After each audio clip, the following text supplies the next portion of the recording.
So Computacenter, as you're aware, you guys have made the commitment. You want to be an outperformer, and you came to leading practice, and basically you said you have a need. You want us to help you undertake an analysis of your digital workplace. Basically, you wanted to find out, how best you can make use of standards to integrate your digital workplace. And really, you wanted to do more of a specific, using real world data. So you gave us roughly 2,000 bundled items. It's just data and information, random data. And that was broken out. We had 20 analysts working on this most recent effort. The area I was working on in blue there is the security. Essentially, you gave me 100 workplace security items. And the idea was, how does this fit into our processes?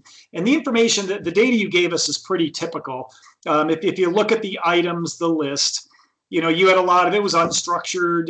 There's duplicative data. It was hard to organize. And not that it's bad, but safe to say you gave it to us because you felt you weren't getting all out of it or the best out of it that you could. So one of the things we figured is, to clarify what we wanted to get out of this, analysis was you wanted a better way to organize items and represent this data and information. Specifically, you wanted to have an understanding of within your organizational processes, how these items or data objects, how they fit. And Neil, this is kind of a refresher for you or intro for you, but we had talked in the past about a couple of processes that you're looking to document. It's your intrusion detection system, incident response, and hardware asset audits. Another thing you said is you didn't really want to just have a spot analysis, just looking at how these, bundled items map to a process. You also are looking for a way to represent data in this, initial and this ongoing discussion on productization. So for that, this is where we've been talking about employing quantum resistant crypto for remote access. And again, Neil, this is more so we're going into this on the same page.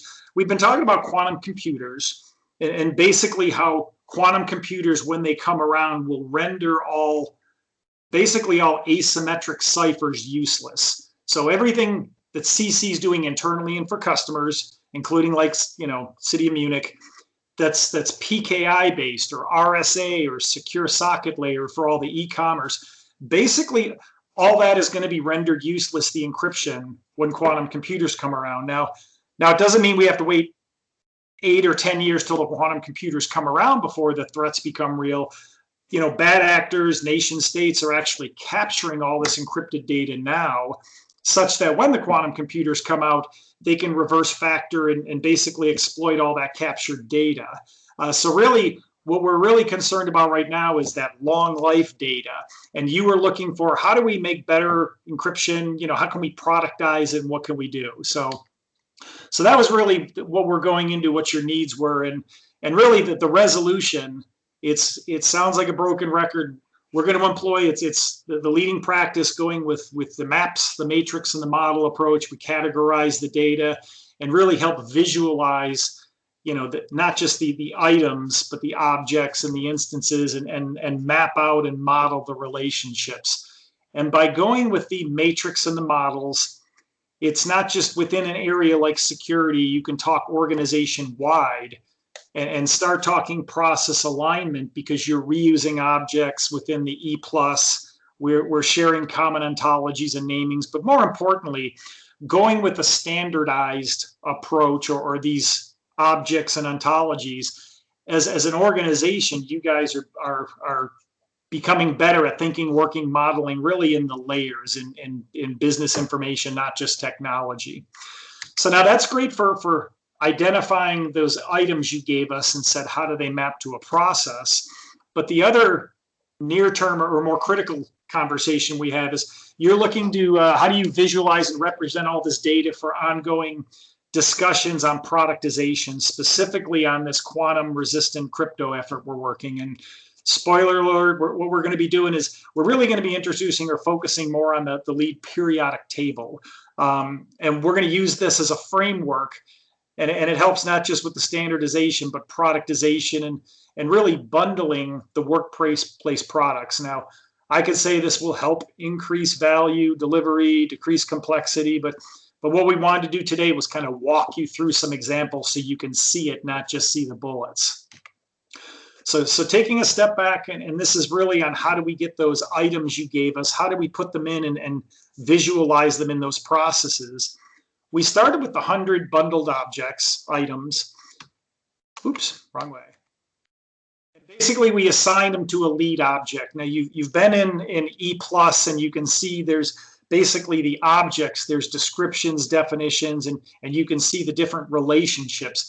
Really, getting those items and assigning them to a lead object is the first step, because then we go the next step. We start taking and we apply lead, basically decomposition is when we're putting all these items into levels. So we're putting them into the class type, the stereotype, and really breaking those lists, organizing them, but really breaking them down into their smallest element, so that from there we can start building up using common ontology terms, objects.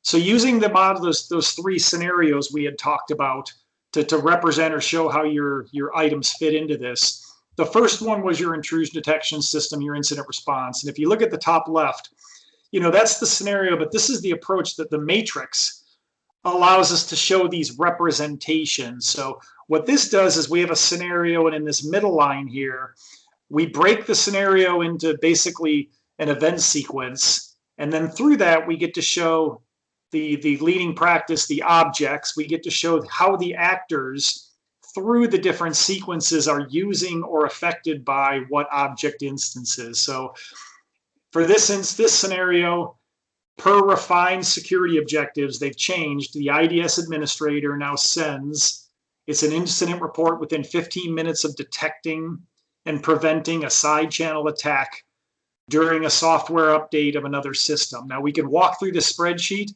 This helps you visualize it, but what other people like is sometimes more of the picture. So this is a screenshot of it. I can't go and drill down. We can do that in E+ if you want to afterwards, but this lets us visualize those same objects and the sequence flows. So right here, the top row shows basically these are the role of the players. You got the hacker, the COO, CSO, and then your IDS and man-to-machine system administrator.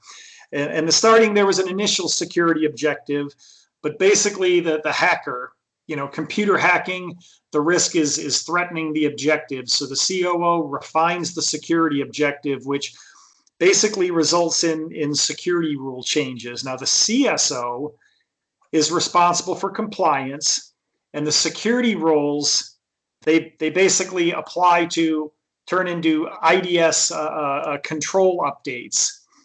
So those would be, you need to update the intrusion detection system, the granularity of the testing, and we also talk about the man-to-machine interface, updated interactive system controls, more refinement of the software updates. So now as we go from top to down in terms of time, when the man-to-machine system administrator goes to do a software update, they go out into the dark or the World Wide Web to download a patch. A hacker is going to try to do or attempts to do a side channel attack coming back in through that initial data call going out. And that's where the intrusion detection system blocks it, creates an automatic report, and then sends the report to the key stakeholders, in this case, the chief security officer and the administrator. Now, this again, the goal of this, we can drill down if you want to talk about each thing, but basically what you were asking for is you gave us a list of objects. You wanted to see how it applies or how they tie into our processes and what the relationships are. Now we have the matrix and the model. We can do that and have the conversations and drill down and discuss with other players and stakeholders as we go forward. So another example, again, focusing on items in the process, hardware asset audit and reporting. The scenario is during execution of a periodic or quarterly hardware asset audit, you identify that an item is missing and an audit report is generated and sent to the key stakeholders.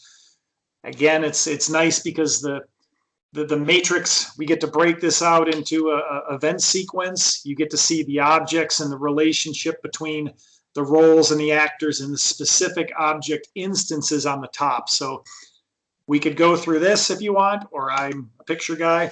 We can go through this where, again, top row shows the actors, the participants. You got the hacker, the CSO who's responsible for the ongoing compliance, asset managers in charge of the configuration management process.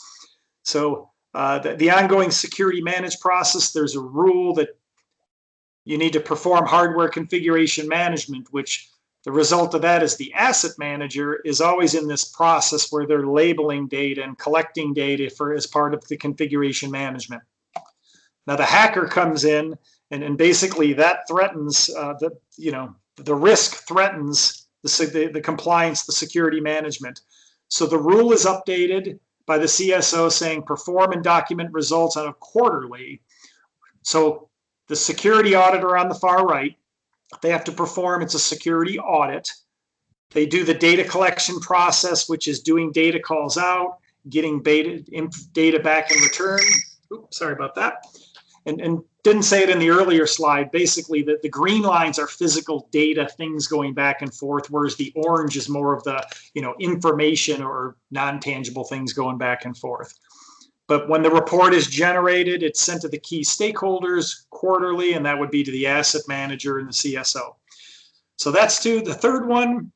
And we're going to go over the process on this one, but this lets us start getting into the discussion of productization that we can drill down a little farther. But in this scenario, in support of the city of Munich, you guys, the CC engineers, have to test and certify within 2 weeks that a newly available quantum cryptography security application can satisfy existing network security requirements, kind of GDPR and other, which is employ adequate encryption for remote access. So we can start with, again, you can take that and we break it into the event sequence. We can see the lead objects that we decompose, or basically we decompose the items on top against the lead objects, but you can see the roles and actors and who does what. Again, I like going back to the picture. In this case, so for here, basically the city of Munich at the top, there's a network security as a function that's going on right now. And there's the orange represents the, non-tangible, the things affecting it. So you have the hackers that are threatening it, the risk, but you also have the Federal Republic of Germany itself, the national security is a driver. So city of Munich right now, there's a requirement right now that you need to employ adequate encryption for remote access. Now, until recently, AES was the encryption. So the CSO is responsible for basically compliance. But in this case, there's a rule that the administrators need to certify applications on hardware before applying them. So until recently, you have the network administrator and the laptop administrators. They were employing non-quantum resistant cryptography. But over here, when the new quantum resistant encryption became available, the security applications are here. That's the black locks. But they couldn't be employed until the lead tester went through a project. Now, we call this a project because there's a start, there's a time, beginning and end to it. It's a project in this case where they created the test cases to test it. They gave the test cases to the administrator and the laptop administrator. There was an execution of the test cases, and then the return of data, the results, helped develop the hardware certification. The test lead developed the quantum application hardware certification report, and then sent that report to the stakeholders.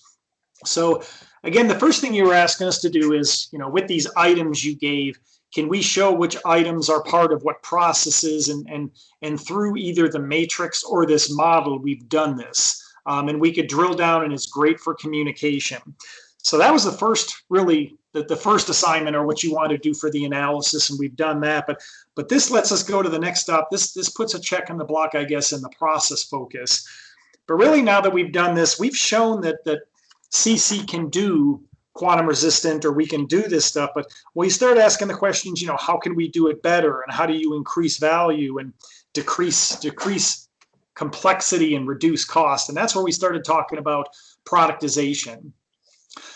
So what you are asking for is you need a way to represent the data and information to allow for the organization-wide discussions. And then there's two things. It's not just on the productization, but we had also talked about composition. So going back here, we talked about quantum cryptography. And that was because those were some of the items that you gave us in this list. There's cryptography and encryption, and quantum cryptography was one of them. Technically, and this is a discussion, one could argue and debate, we'd have to bring in the lead Jedi Master to come up with a common rule.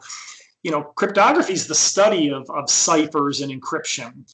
So when you say quantum cryptography, to implement cryptography, you'd actually need to have quantum ciphers or maybe ciphers or encryption suites. So what we may need to do, or what we probably have to do, is actually start composing and developing these different instances that don't exist right now.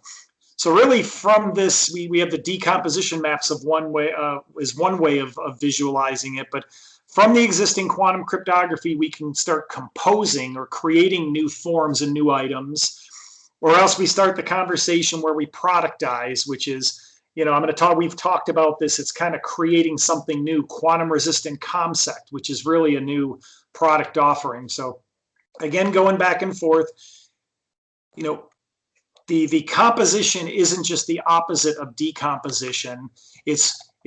We're basically creating new items that are fit for purpose. So we can create quantum resistant cipher suite, maybe something we create.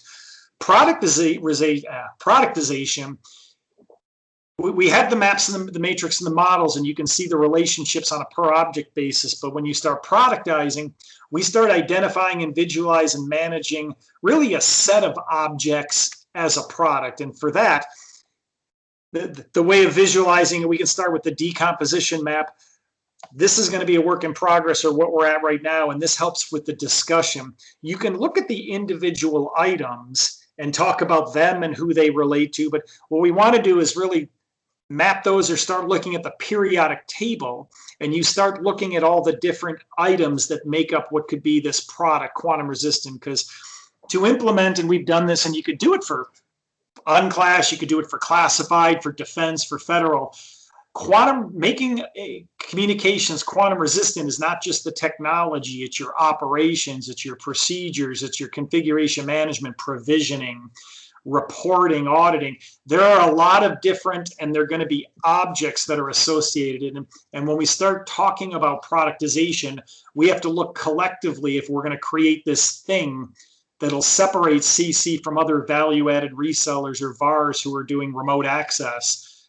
We can create a product that's quantum resistant ComSec, and internally discussing with the different organizations, groups within CC, we can use the decomposition, the maps, the matrix, the models, and now the periodic table to help with that discussion, to really discuss the ongoing productization discussion. So in summary here, we're at about 19 minutes, sorry. Initially for this analysis, you said, how can you make use of standards to help integrate, how can you use the standards to help you integrate digital workforce? And it is a good example. You gave us almost 2,000 bundled really items and said, here they are. And it was analyzed separately by 20 lead analysts, and we developed 20 standardized maps, 60 matrices, and 60 models, all using the common objects and really breaking them down into maps, matrix, and models, really using a standard approach. For us specifically, we did this for the IDS, incident response, the hardware audit, and really looking at that for the quantum resistant crypto, the processes. Today I demonstrated how we basically did that, and we used the lead map, matrix, and model approach. And I think it's safe to say you see how we're using the standards to visualize those workplace security, the elements, objects. And in using these, we can now start talking to other organizations who have their own maps and models. Going into E+, we can see the semantic relationships between all these different objects being shared and reused within the organization. And it helps reinforcing CC, really thinking, working, and modeling, the entire enterprise and layers and sublayers. I think now as we go forward, we're going to be using more of the periodic table as that framework for the productization, whether we're talking about composition, looking at the decomposition map and using that to start looking collectively at this quantum resistant. I know we've been talking specifically creating that but we can identify and visualize the relationship between that set of objects talking to the different people within CC and even the customer. And through that, your goal again was to outperform using not just the lead map matrix model, but really using that and composition principles and now the productization will be able to increase value delivery, decrease complexity, and reduce the cost for the consumer as well as us. Any questions?